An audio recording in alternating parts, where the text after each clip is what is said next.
दो पाया माने हमारे दो पांव हैं, और जानवरों का जो शरीर है वो चार पांव वाला है। हम वर्टिकल हैं, ऊर्ध्वाधर हैं, और जानवर जो है सब हॉरिजॉन्टल हैं, क्षैतिज हैं। दोनों पर जो सेंटर ऑफ ग्रेविटी है वो अलग अलग है। हमारी जो पृथ्वी है, हमारी जो धरती है, इसमें एक ताकत है, एक बल है, एक फोर्स है, जिसको हम सब कहते हैं गुरुत्वाकर्षण बल, फोर्स ऑफ ग्रेविटी। और ये पूरी दुनिया में जहां तक पृथ्वी है वहां तक ये है। जब भी आप खड़े होते हैं, बैठते हैं, उठते हैं, चलते हैं, फिरते हैं, हमेशा ये फोर्स ऑफ ग्रेविटी आपके ऊपर काम करता है, हर समय काम करता है। जब आप बैठे होते हैं तो एक आसन होता है जिसको योग और प्राणायाम में कहा जाता है सुख आसन। आलती पालती मार के बैठना, ध्यान करने का आसन। तो ये जो सुखासन है, इस स्थिति में जब आप बैठते हैं तो सेंटर ऑफ ग्रेविटी एकदम आपके नाभि पे होता है, एग्जैक्टली नाभि पे होता है। और नाभि के बारे में अगर आप कभी भी ऑब्जर्व करें तो ये आपके बॉडी का सेंटर पार्ट है, एकदम केंद्र बिंदु है। आप जानते हैं, एक मोटी सी बात कहता हूं कि जब भी सेंटर पार्ट पर या सेंट्रल कोई भी बिंदु है वहां पर जब फोर्स लगता है तो इक्वली डिस्ट्रीब्यूट होता है वो सब जगह। फिजिक्स की एक छोटी सी जानकारी है जो मैं यहाँ पे यूज कर रहा हूं कि अगर केंद्र बिंदु पर कोई ताकत लगेगी तो वो हर तरफ बराबर मात्रा में डिस्ट्रीब्यूट होगी। तो हम जब बैठ जाते हैं सुख आसन में, सेंटर ऑफ ग्रेविटी हमारे नाभि पर केंद्रित हो जाता है तो पूरे शरीर में उसकी ताकत बटी हुई रहती है। और दूसरी बात क्या है जो समझने की है कि सेंटर ऑफ ग्रेविटी चूंकि नाभि पर है, हर एक फोर्स जो होता है, हर एक बल जो होता है, उसकी कुछ चार्जिंग कैपेसिटी होती है। वो चार्ज करता है, आवेशित करता है हर चीज को। तो सेंटर ऑफ ग्रेविटी अगर नाभि पर है तो नाभि चार्ज होती है, आवेशित होती है। नाभि के बिल्कुल पड़ोस में जठर है, एपिगैस्ट्रियम, तो एपिगैस्ट्रियम उससे चार्ज होता है।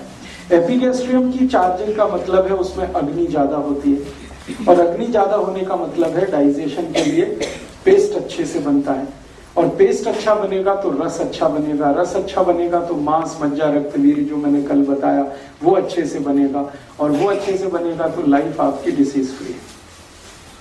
इसलिए आयुर्वेद में कहा गया, अष्टांग हृदय में कहा गया कि जब भी खाना खाएंगे तो जमीन पे बैठ के खाएं। अब आप बोलेंगे कि हमने डाइनिंग टेबल लाया हमारे घर में, क्या करें? डाइनिंग टेबल बड़ी विचित्र चीज है, इसके बारे में अगर हम थोड़ा समझ लें तो बहुत अच्छा होगा। हम में से किसी ने भी अपने घर में अगर डाइनिंग टेबल लाया है तो कोई दिमाग लगा के नहीं लाया कि हम इसको क्यों ला रहे हैं।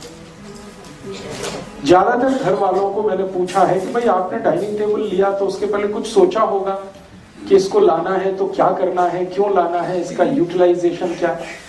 अरे 1000 लोगों को अगर मैंने पूछा तो 999 ने जवाब दिया कि हमने तो इसलिए लाया कि स्टेटस सिंबल है। घर में लगता है कि भाई स्टेटस बड़ा है अगर डाइनिंग टेबल है तो। हमने कभी नहीं सोचा कि ये डाइनिंग टेबल उन लोगों के लिए है जिनकी हड्डियों के जोड़, जिनको जॉइंट्स आप कहते हैं, वो स्टिफ होते हैं, उनमें फ्लेक्सिबिलिटी नहीं होती है। फॉर एग्जाम्पल अमेरिकन लोग, यूरोपियन लोग। अभी थोड़े दिन पहले स्वामी रामदेव जी अमेरिका गए। जब वो लौट के आए तो मैंने स्वामी जी से पूछा क्या अनुभव रहा, तो उनका यार बड़े विचित्र लोग हैं। मैं पूछा क्या? कि आसन लगा के भी नहीं बैठ सकते, सुखासन में भी नहीं बैठ सकते। वो मुझे बता रहे थे कि सुखासन में बैठने के लिए सिखाने को ही उनको सबसे ज्यादा समय चला गया। तो मैं कहा वज्रासन, उन्होंने कहा वज्रासन की तो कल्पना ही छोड़ दो तुम कि वो बैठ पाएंगे कभी। और स्वामी जी कहते थे कि जब भी मैं कहता था भाई आसन लगा के बैठो सुखासन में, जैसे मैं बैठा हूं, तो कहा किसी के पांव ऐसे निकले हैं, किसी के ऐसे निकले। परफेक्ट कोई भी सुखासन में बैठ नहीं सकता। वज्रासन तो बिल्कुल नहीं बैठ पाते। कारण एक ही है कि उनके जॉइंट्स जो हैं वो बहुत स्टिफ हैं, कड़े हैं। क्यों? क्योंकि उनको स्नोवियल फ्लूइड बहुत कम है जॉइंट्स में। हर एक जॉइंट्स में आप जानते हैं लुब्रिकेशन के लिए स्नोवियल फ्लूइड होता है, ईश्वर का बनाया हुआ, प्रकृति का दिया हुआ। हमारे भारत के लोगों का ये बहुत अच्छा सद्भाग्य है कि वो भारत की जलवायु में है, इसलिए उनके जॉइंट्स में स्नोवियल फ्लूइड बहुत है, बहुत फ्लेक्सिबल जॉइंट्स हैं हमारे। हम जैसे चाहें अपने को मोड़ कर बैठ सकते हैं बशर्ते कि वजन ज्यादा ना बढ़ा हुआ हो। लेकिन यूरोपियन और अमेरिकन लोगों को ये बहुत तकलीफ है, ठंड में बहुत रहना पड़ता है। मैंने कल आपसे कहा 6-6 महीने सूरज के दर्शन नहीं होते उनको, 6-6 महीने बर्फ रहती है, -30 -40 टेम्परेचर होता है। तो ज्यादा बर्फ में रहने से, ज्यादा ठंड में रहने से स्नोवियल फ्लूइड बहुत कम बनता है, तो जॉइंट्स बहुत कड़क हो जाते हैं। इसलिए उन्होंने कुर्सी बनाई या कुर्सी का इन्वेंशन किया या डिस्कवरी की, जो भी आप कहें। कुर्सी उन्होंने इसलिए लाई कि वो बैठ नहीं सकते जमीन पर, और मेज लाई फिर उसके साथ, और उनकी मजबूरी के लिए वो यूज करते हैं मेज कुर्सी, माने डाइनिंग टेबल पर डिनर और लंच वो करते हैं। हमने उनकी नकल करके हमारे घर में लाई और हमारे घर में आ गई। अब हमने उसको स्टेटस सिंबल की तरह से इस्तेमाल करना शुरू किया है।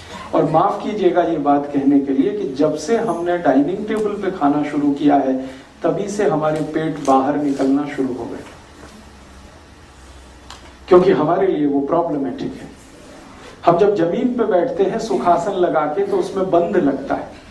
बंद आप समझते हैं, ब्लड का फ्लो रुक जाता है, जंघाओं से नीचे ब्लड नहीं जाता। जब जमीन पे सुखासन लगा के बैठ जाते तो सारा ब्लड मैक्सिमम स्टमक रीजन में रहता है। तो खाने के लिए सबसे ज्यादा ब्लड यही चाहिए पचाने में मदद करने को, तो मैक्सिमम ब्लड हमें यूज होता है। जब हम कुर्सी पे पांव लटका के बैठते हैं या खड़े खड़े खाना खाते हैं, तो सारा ब्लड नीचे तक जाता है, वो स्टमक रीजन में रुक ही नहीं पाता, तो ब्लड का यूज कम होता है, तो पाचन बराबर नहीं होता, डाइजेशन परफेक्ट नहीं होता, इसलिए हम लोगों को तकलीफें बहुत होती। तो मेरा आप सबसे एक रिक्वेस्ट है कि जिनके भी घुटनों में दर्द नहीं है, जिनके भी घुटनों में दर्द नहीं है, वो कोशिश करें जमीन पर बैठ के खाने की। एक आसन खरीद लें, आराम से बैठें जमीन पर, आलती पालती लगा के और खाना शुरू करें। लगातार आप कर लीजिए, अपने आप आप देखेंगे 5-6 महीने में पेट अंदर जाना शुरू हो जाए अपने आप, बिना किसी एक्सरसाइज के। और दूसरा फायदा क्या होगा कि आपके बॉडी में स्नोवियल फ्लूइड और जो फ्लेक्सिबिलिटी है वो दोनों ही बढ़ेंगे, जॉइंट्स में पेन कम हो जाएगा। और आने वाले भविष्य में आप हमेशा इस बात को याद रखेंगे, हमारे भारत में कहा जाता है कि जमीन पे खाना, जमीन पे सोना, जमीन पे मरना, तीनों महत्वपूर्ण है। भारत में जब मृत्यु होती है ना, तो जमीन पे ही लिया जाता है उसको, क्योंकि शास्त्रों में कहा गया है कि जिनकी धरती पर मृत्यु है उन्हीं की मृत्यु अच्छी है, बेड पे मृत्यु अच्छी नहीं मानी जाती। सारे बुजुर्ग लोगों को इस बात का ध्यान रहता है। मेरे दादाजी का स्वर्गवास हुआ था मेरी आंखों के सामने, तो बार बार वो मुझे ये बोल रहे थे कि जैसे ही मेरे प्राण निकले मुझे जमीन पे ले लेना। मैं बोला क्यों, इतना अच्छा तो बेड है। उन्होंने कहा बेड पे मरते नहीं।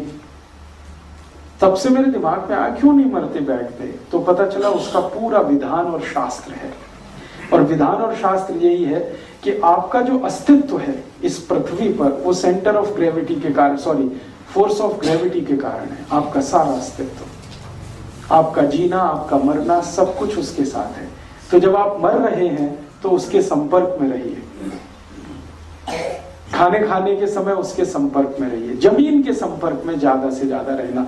इसी बात को दूसरे तरीके से हमारे बुजुर्ग लोग कहते हैं, जमीन से जुड़े रहो, जमीन मत छोड़ो। कोशिश करिए। और दूसरा, आप मुझे फिर प्रश्न करेंगे कि फिर डाइनिंग टेबल का क्या करेंगे। मेरी बात तो माने, इसको एक्सपोर्ट कर दीजिए अमेरिका और यूरोप के देशों में, जरूरत उन्हीं की है, वो उसको यूज करेंगे, कुछ आपको डॉलर्स भी मिल जाएंगे। फिर आप बोलेंगे कि नहीं कुछ तो करना है उसका। मैं एक बात आपको ये कहना चाहता हूं, आप इसको अन्यथा मत लीजिएगा। पटियाला जैसा शहर खूब महंगा है, 1 स्क्वायर फीट जमीन कम से कम यहाँ 3-4 हजार रुपए की तो होगी। क्या रेट है?